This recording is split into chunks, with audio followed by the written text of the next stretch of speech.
Questions हैं, ठीक है, 100 क्वेश्चंस, और मेरा अगर एक क्वेश्चन नहीं लगता था चैप्टर में, कोई भी चैप्टर उठा लिया, अगर एक क्वेश्चन नहीं लगता था तो मैं ये वापस यहाँ पे आ जाता था, मैं वापस रिवीजन करता था। पीरियोडिक क्लासिफिकेशन ऑफ एलिमेंट का मैंने 13 टाइम्स रिवीजन किया है, 13 बार रिवीजन किया है। मुझे आज भी वो चैप्टर, जब मैं 11th में 12th जब पढ़ता हूँ उस चैप्टर को, तो मुझे एक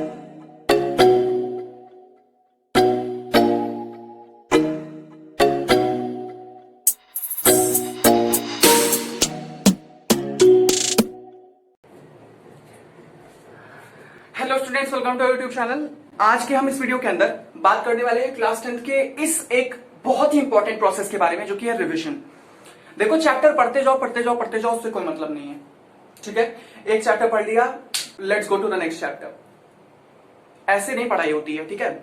अगर तुम सोचते हो कि एक चैप्टर पढ़ लिया, अच्छा ये चैप्टर पढ़ लिया, इस तरीके ये रिएक्शन होती है, इस तरीके ये होता है, इस तरीके ये होता है, हो गया, चैप्टर नहीं खत्म हुआ है। चैप्टर बिल्कुल भी नहीं खत्म हुआ है। चैप्टर इस तरीके खत्म होता है कि जब आपने चैप्टर पढ़ लिया, उसके एक्स्ट्रा क्वेश्चंस लगा लिए, कोई टीचर मान लो तुम्हें एक्स्ट्रा क्वेश्चंस देता है, जैसे डीपीपी प्रैक्टिस प्रॉब्लम जैसे मैं देता हूं, तो जब तुम उसको सॉल्व कर लो, 10 इयर्स के पेपर तुम्हारे पास अगर हो तो उसको तुम सॉल्व कर लो, ठीक है, उसको तुम कर ले जाओ, ठीक है, उसमें तुम्हारे 80% मार्क्स आ जाए, ठीक है, उसको सॉल्व करने के बाद तुम्हारे 80% मार्क्स आ जाए, then you are able to go on the next chapter. नहीं तो तुम नहीं एबल हो नेक्स्ट चैप्टर पे जाने के लिए, तब तुम्हें किसकी जरूरत है?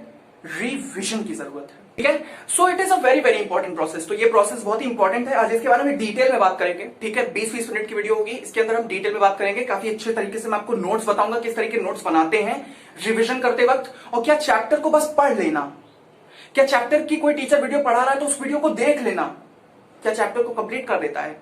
आइए इस वीडियो के अंदर डिस्कस करते हैं। So let's begin with this video. So my name is Anshuman Mishra and this is your and only your YouTube channel name Geography Genius by Anshuman Mishra. So let's begin with the video.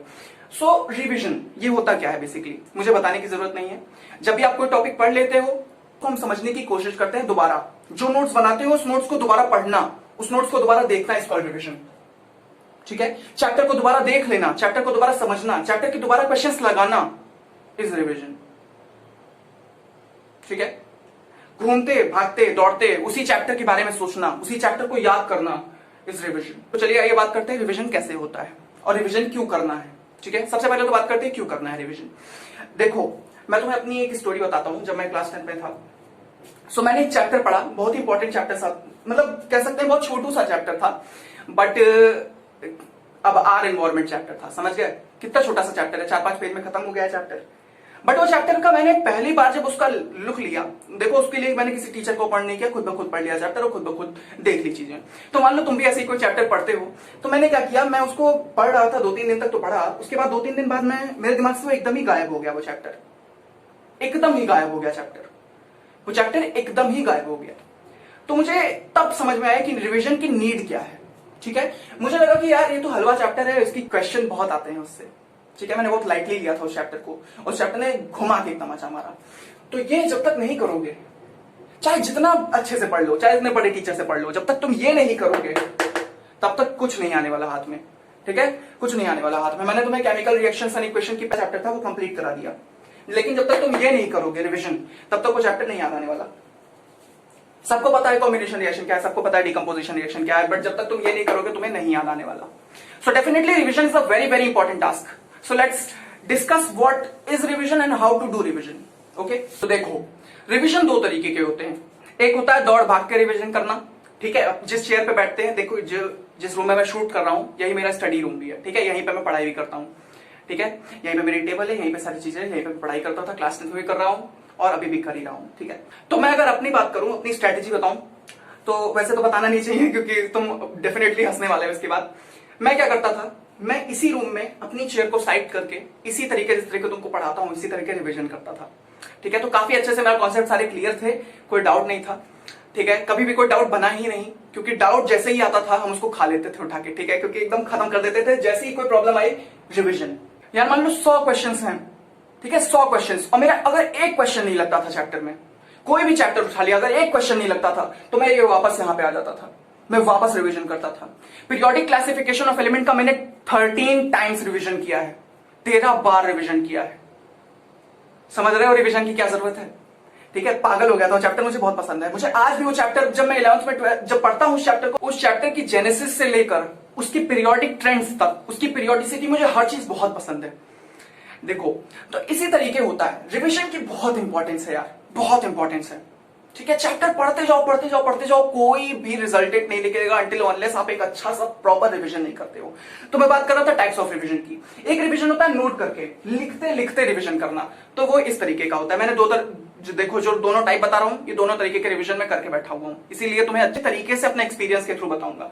तो ये होती है, ये देखो इसकी एफिशिएंसी 40% है, इतना ज्यादा एफिशिएंट नहीं होता है। लिखते जाओ लिखते जाओ, हाथ दर्द होंगे, कुछ नहीं होगा। मेरे यहाँ पे देख रहे हो तुम, ये प्रॉब्लम भी हो चुकी है, ये केवल लिखने से हुई है। ठीक है, डेफिनेटली ऐसे टाइप की प्रॉब्लम्स हो जाएंगी आपको। आप लिखते जाओगे लिखते हो जाओगे, रिजल्टेंट कुछ भी नहीं आएगा। रिजल्टेंट चाहिए तो दूसरे टाइप का रिविजन फॉलो करिए जो मैं बताने वाला हूं। एक होता है एक्टिव रिविजन। ठीक है, ये एक ऐसा टाइप का रिविजन होता है जिसके अंदर आपको जंप कर करके थोड़ा आपको ऐसा लगेगा कि लोगों को लगेगा कि थोड़ा पागल हो गए हैं, बट कोई बात नहीं। ठीक है, अपना टॉपिक क्लियर हो जाए उससे बड़ी और कोई बात नहीं है। तो मैं क्या करता था, मैं कोई भी चैप्टर उठा लेता था, पहले तो सारे चैप्टर्स पढ़ लेता था। ठीक है, ऑलमोस्ट सारे चैप्टर कवर करके बैठा था मैं। सितंबर तक सारे चैप्टर्स कवर कर लिया था। ठीक है, तो पहले तो आपको क्या करना है, पहले तो आपको चैप्टर्स को कवर करना है। ठीक है, लेकिन तब भी रिवीजन करते रहिए, तब ऐसे टाइप के रिवीजन करिए। नोट्स बनाइए 1-2 पेजेस की, ट्राई करिए कि पूरा का पूरा चैप्टर एक पेज के अंदर उतार दें।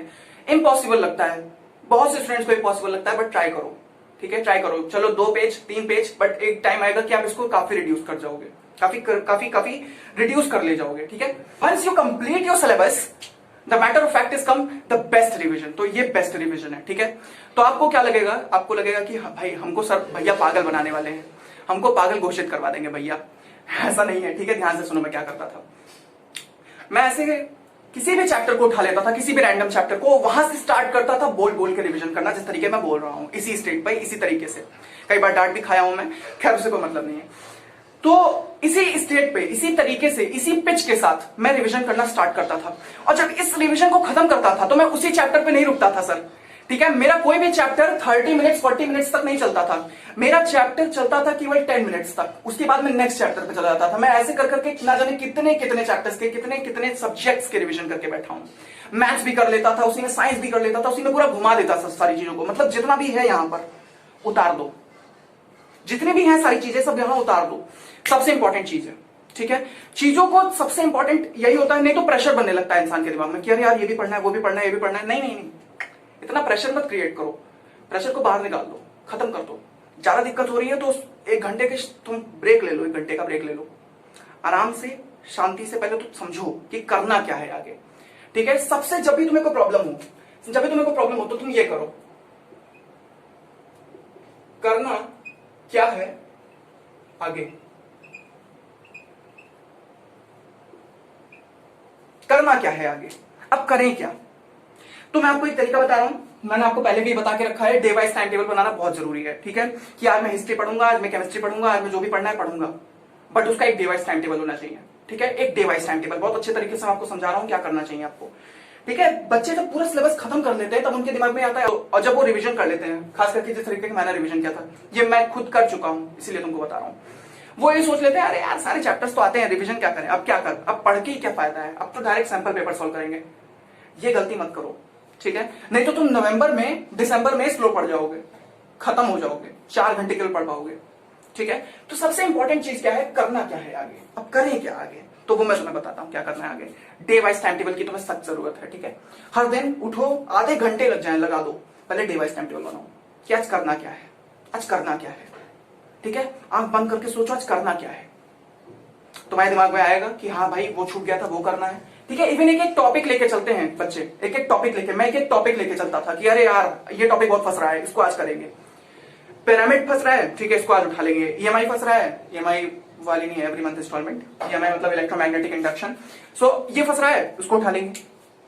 ट्रिग्नोमेट्री फंस रही है, अच्छा क्यों, ट्रिग्नोमेट्री के कॉम्प्लीमेंट्री एंगल्स फंस रहे हैं, उठा लिया टॉपिक, लगा दिए घंटे, लगा दिए जितने लग सकते थे, 3 घंटे 4 घंटे 5 घंटे। इसे कहते हैं मेहनत। और बच्चे कहते हैं यार ये 8 से 10 घंटे करें क्या, किस तरीके से कंप्लीट करें, किस तरीके पढ़ें। 8-10 घंटे बोलने की जरूरत नहीं पड़ेगी, खुद ब खुद कंप्लीट हो जाएंगे। एक बार आप चैप्टर में घुस के तो देखिए, एक बार इंटरेस्ट लेके तो देखिए। Interest, the matter of fact is to get the interest. Interest आ गया तो रिविजन करने में भी मजा आएगा, पढ़ने में भी मजा आएगा, और चैप्टर को खत्म करने में एक अलग सी खुशी मिलेगी। ठीक है, स्माइल आ जाएगी फेस पे। तो ये होता है दो तरीके के रिवीजन। सबसे पहला रिवीजन होता है नोट्स बनाने वाला रिवीजन, कोई फायदा नहीं होगा ज्यादा, लेकिन तो भी नोट्स बनाते रहो, ठीक है, नोट्स बनाते रहो। नोट्स भी दो तरीके की बनाओ। सबसे पहले है कि एनसीईआरटी के इंपॉर्टेंट लाइंस को उठाओ। कई बार तुम्हें ऐसा लगेगा कि अरे यार इसमें एनसीईआरटी में इंपॉर्टेंट लाइन कैसे ढूंढे, इसमें तो हर लाइन इंपॉर्टेंट है, बट आप ढूंढ सकते हो इंपॉर्टेंट लाइन, ठीक है। इसके लिए क्या करना पड़ेगा, इसके लिए पहले आप लेक्चर देखो, किसी का भी लेक्चर देख लो सबसे पहले, तो तुम्हें समझ में आएगा। वो टीचर बताएगा तुम्हें, अरे बेटा ये पढ़ा रहे हैं ना, ये इंपॉर्टेंट है, ये पढ़ा रहे हैं जो, ये बहुत इंपॉर्टेंट है, इसको उठाइए, ये पढ़िए सबसे पहले। तो जब ऐसे कोई टीचर बोल दे तो तुम्हें समझ में आ जाता है कि क्या पढ़ना है एनसीईआरटी के अंदर, ठीक है। तो पहले तो उसे उठाओ, तो तुम्हें समझ में आएगा। तो तुम लाइन बाय लाइन पहले एनसीईआरटी का एक सम अप नोट्स बनाओ सबसे पहले, तो पॉइंट वाइज, ठीक। उसके बाद क्या करो, कहीं से कॉपी बिल्कुल मत करिए, ठीक है। जो भी वो कॉपी कराते हैं वो अपने मन से बनाते हैं, टीचर्स बनाते हैं, ठीक है। टीचर्स की तरीके नहीं चलना है, अपने हिसाब से चलना है और अपने तरीके से। अच्छा तुम कम से कम ये बोल तो पाओ कि हमने किसी केवल नहीं अपने दम पे इतना परसेंटेज पाया। डेफिनेटली टीचर्स का तो साथ रहता ही रहता है, टीचर्स की हम बिल्कुल भी टीचर्स को सब्स्टिट्यूट, वो हमारे सब्स्टिट्यूट नहीं है, उनको चेंज नहीं कर सकते, ठीक है। वो हम उन्हें हटा नहीं सकते, कोने में नहीं कर सकते, हमें डेफिनेटली उनके साथ चलना ही होगा, बट खुद से भी तो कुछ करो यार, ठीक है। तो डेफिनेटली हमारे सामने ये चीजें आती हैं कि क्या करना है। सबसे पहले तो हम किसी लेक्चर को देख लेंगे, लेक्चर से हमें समझ में आएगा कि ये इंपॉर्टेंट पॉइंट है, ये इंपॉर्टेंट पॉइंट नहीं है, उसके एक नोट्स बनाएंगे। फिर हम क्या करेंगे, फिर हम अपने आप से नोट्स बनाएंगे, ठीक है। जो टीचर्स कहता है उसकी भी नोट्स बनाएंगे, फिर अपने आप से भी नोट्स बनाएंगे। तो ये तीन तरीके की नोट्स हो गई, इससे ज्यादा नोट्स बनाने की जरूरत नहीं है। अच्छा एक और बात सुनो, एक डीप नोट्स बनाओगे जब तुम लेक्चर पढ़ रहे होगे, तो 4 नोट्स हो गई, 4 टाइप की नोट्स हो गई, बस इससे ज्यादा नोट्स बनाने की जरूरत नहीं है। किसी भी चैप्टर का अच्छे से रिविजन करो, एक क्वेश्चन भी फंस जाए तो स्टार्ट कर दो रिविजन, पढ़ना स्टार्ट कर दो। एक क्वेश्चन फंस जाए, जहां पे रुक जाए पेन, स्टार्ट कर दो पढ़ना, स्टार्ट कर दो, ठीक है। एंड बिल्कुल भी हल्के में मत लो। क्लास 10 का बोर्ड ऐसा नहीं है कि हल्के में ले लिया काम चल गया, बिल्कुल नहीं। सारे स्टूडेंट्स बिल्कुल भी हल्के में बिल्कुल ना लें। मैं जिस तरीके पढ़ता था मैं वही तरीका आपको बताया हूं, एंड मुझे तो ऐसा लगता है कि परफेक्ट है, ठीक है, परफेक्ट है। मैं अपनी तरफ, डेफिनेटली आपको ऐसा लग रहा होगा कि ये किस तरीके की बातें हैं, भैया खुद ही सबने तारीफ की बात है, लेकिन ये परफेक्ट है, ठीक है। चैप्टर इससे बहुत अच्छा क्लियर होता है, बहुत अच्छा क्लियर होता है, ठीक है। कभी डाउट्स नहीं फंसेंगे। खास करके कुछ चैप्टर्स में तो इसकी बहुत नीड है, बहुत नीड है। Magnetic effect of electric current, note कर लो, ये चैप्टर्स बहुत इंपॉर्टेंट है। Magnetic effect of electric current, reflection and refraction, और सबसे इंपॉर्टेंट है प्रिज्म वाला चैप्टर है साइंस के अंदर। मैथमेटिक्स के अंदर ट्रिग्नोमेट्री में ज्यादा ध्यान लगाओ, अर्थमेटिक प्रोग्रेशन में ध्यान लगाइए, ठीक है। आसान चैप्टर्स हैं बट जरूरी है यहाँ पर। और सबसे इंपॉर्टेंट है ट्रायंगल में तो बहुत ज्यादा दिमाग लगाओ। मेरे सारे चैप्टर्स कंप्लीट हो गए थे ईयर के एंडिंग तक, बट फर्स्ट के मैं कहां फंसता था, ट्रायंगल के अंदर, ठीक है। ट्रिग्नोमेट्री सब अकम्प्लिश कर ली थी, बस प्रॉब्लम आती थी वो थी ट्रायंगल। तो ट्रायंगल पे पहले ध्यान दीजिए, वो भी चैप्टर खत्म करिए। तो ऐसे करके जब आप कंप्लीट कर ले जाओगे, ऐसे करके जब आप मेहनत करोगे, ऐसे करके जब आप अच्छे से तैयारी करोगे, तभी कुछ अच्छा हो सकता है, ठीक है। जब भी कुछ प्रॉब्लम आए, करना क्या है आगे, करें क्या यार, करें क्या। डेफिनेटली 5 मिनट तक ये सोचो, खुद ब खुद आंसर आ जाएगा कि अब ये करना है आगे, ठीक है। कोई भी टॉपिक फंस रहा है उस टॉपिक को उठा लो, ठीक है। पैट्रिक सॉरियर की पिक्चर, इसको उठा लो, आज इसको समझ लेंगे। तो इस तरीके जब तक आप तोड़ के पढ़ाई नहीं करेंगे तब तक कुछ नहीं होने वाला। मैं आपको एक रिवीजन नोट्स दिखा, इस तरीके बनाई जाती है रिवीजन नोट्स। तो इसमें बेसिकली कुछ नहीं दिख रहा है, इसमें रिफ्लेक्शन रिफ्रैक्शन के कॉन्सेप्ट्स हैं और लाइट के जितने फॉर्मूलाज बनते हैं वो। जैसे तुम्हें पता होगा R = 2F, बहुत ही आसान है। क्या होता है, radius of curvature 2 focal length होती है, ठीक है। 2 × फोकल लेंथ, फोकल लेंथ जो भी आती है उसकी 2 कर दो तो आपको क्या निकल के आ जाएगा, रेडियस ऑफ कर्वेचर निकल के आ जाएगा, ठीक है। उसी तरीके फोकस क्या है, R/2 है, ठीक है। तो ये होते हैं फॉर्मूलाज, ये होते हैं तरीके। फिर ये भी पता है कि सेंटर ऑफ कर्वेचर किस तरीके निकालेंगे, ठीक है। सेंटर ऑफ कर्वेचर क्या है, रेडियस ऑफ कर्वेचर के बराबर है। तो ये सारी चीजें थी। अगर आप अच्छे से चीजों को कंप्लीट करोगे, अच्छे से पढ़ाई करोगे, तो कभी भी कोई डाउट नहीं फंसने वाला, ठीक है। कभी भी रिवीजन दोबारा करने की जरूरत नहीं पड़ेगी। अच्छा, रिवीजन कब खत्म करें, लास्ट क्वेश्चन, रिवीजन तब खत्म करो जब कोई क्वेश्चन ना फंसे, कोई प्रॉब्लम ना हो, ठीक है। तुम ऐसा कह सको, छाती ठोक के कह सको कि भाई इस चैप्टर में आ जाओ, बताऊंगा तुमको, आ जाओ आ जाओ। अपने फ्रेंड्स के साथ फेस ऑफ करो यार। किस लिए फ्रेंड्स बनाए थे, किस लिए फ्रेंड्स बनाए थे, बस क्यों तुम्हारे आगे पीछे घूमे या तुम उनके आगे पीछे घूमो, इसलिए तो फ्रेंड्स नहीं बनाए थे ना। जूम कॉल का है, तुम्हारे पास इंटरनेट है, तुम्हारे पेरेंट्स ने इतनी ज्यादा फैसिलिटी देके रखी है, कॉल करो उनको, बस बातें मत करना, चैप्टर के बारे में उनसे फेस ऑफ करिए, मजे करिए भाई। पढ़ाई, पता है पढ़ाई में सबसे ज्यादा मजा तब आएगा जब आप अपने फ्रेंड्स को हरा देंगे, ठीक है। जब अपने फ्रेंड्स को हरा देंगे तब ज्यादा मजा आएगा पढ़ाई में।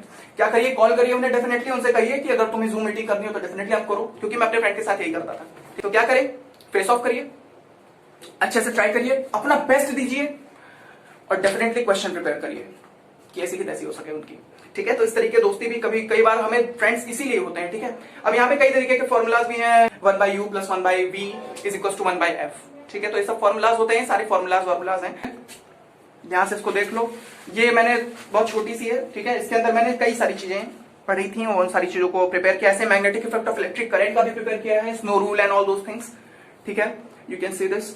तो ये होते हैं 1 पेजेस नोट। जब आप रिविजन करने लगते हो, ठीक है, भले ही 1 पेज के अंदर ना आए, 2 पेज के अंदर आएगी, 3 पेज के अंदर आएगी, 10 पेज के अंदर आएगी, बट एक दिन आएगा जब आप इसे रिड्यूस कर दोगे, मिनिमाइज कर दोगे, तब ज्यादा मजा आएगा, ठीक है। मैंने स्टैटिस्टिक्स चैप्टर 4 दिन पढ़े थे, 4 दिन पढ़े थे स्टैटिस्टिक्स चैप्टर, अच्छे से पढ़ा था, टू द पॉइंट, और उसके अलावा कुछ भी काम नहीं किया था। स्टैटिक्स केवल वही चैप्टर पढ़ा था स्टैटिस्टिक्स, उसके अलावा कुछ नहीं। उसी के साथ प्रोबेबिलिटी भी घुसा ली, प्रोबेबिलिटी बहुत आसान है, ठीक है, चिंता मत करो, वो ईयर के एंडिंग की बात है, अभी वो बहुत दूर चैप्टर है। ट्रायंगल में अपना दम, पूरा पूरा मैथमेटिक्स में ट्रायंगल ट्रिग्नोमेट्री के अंदर पूरा दम लगा दो, पूरा दम लगा दो, पूरा मेहनत करो, ठीक है, कभी क्वेश्चन नहीं फंसेगा, कभी क्वेश्चन नहीं फंसेगा, ठीक है। 10th में काफी अकम्प्लिश कर ले जाओ, काफी अच्छे से काम कर ले जाओगे। अर्थमेटिक प्रोग्रेशन में दिमाग लगाइए, वैसे तो सारे चैप्टर्स इंपॉर्टेंट है, ठीक है, कोऑर्डिनेट ज्योमेट्री हो गई, सारे चैप्टर्स इंपॉर्टेंट है, बट ये चैप्टर्स में कुछ ऐसे चैप्टर्स है जिन पे अगर आपने दिमाग लगा दिया तो आप हीरो बन जाओगे, ठीक है। ट्रिग्नोमेट्रिक आइडेंटिटीज पे दिमाग लगाइए, ठीक है, ट्रिग्नोमेट्रिक आइडेंटिटीज देखना बहुत इंपॉर्टेंट है, वो उससे बहुत क्वेश्चन आते हैं, 5 नंबर में, 4 नंबर में, ऐसे टाइप के क्वेश्चन आते हैं, ठीक है। तो बस मेरा यही मकसद था कि आपको रिवीजन का इंपॉर्टेंस समझा सकूं, रिवीजन किस तरीके करना है ये समझा सकूं। जब भी दिमाग में ऐसा कुछ है कि यार अब क्या होगा, अब क्या करें, करना क्या है आगे, करना क्या है आगे, फटाक से डिवाइस टाइम टेबल बनाइए और स्टार्ट हो जाइए, और देखो मेहनत अच्छे से करो, ठीक है, कभी भी कोई डाउट नहीं फंसेगा, अच्छे से पढ़ाई करिए। एंड तब तक के लिए my all the best wishes are with you, and definitely आप क्वेश्चन सॉल्व करते रहिए। कई सारे डीपीपीस देता रहता हूं मैं, कभी भी चैप्टर खत्म करता हूं तो डीपीपी देता हूं, ठीक है, तो उनको आप सॉल्व करना मत भूलिए, ट्राई करते रहिए, अपना बेस्ट दीजिए, ठीक है। कोई प्रॉब्लम हो तो डेफिनेटली मुझसे कांटेक्ट करिए, फीडबैक्स अपने कमेंट सेक्शन में जरूर दीजिए, एंड किस तरीके मैं अपने एक्सपीरियंस को शेयर कर रहा हूँ। तो revision is very very important thing. 2 तरीके के रिवीजन के प्रोसेस होता है, दोनों को फॉलो करो, जो तुम्हें अच्छा लगे, जो तुम्हें सुटेबल लगे। तुम्हें लिखना अच्छा लगता है तो तुम लिख सकते हो, ठीक है, बट एफिशिएंट इतना नहीं होता है। कूद कूद के पढ़ोगे, लोग तुम्हें भले पागल कहते हैं, पागल घोषित करते हैं, बट एक दिन तुम ऐसी की तैसी करोगे,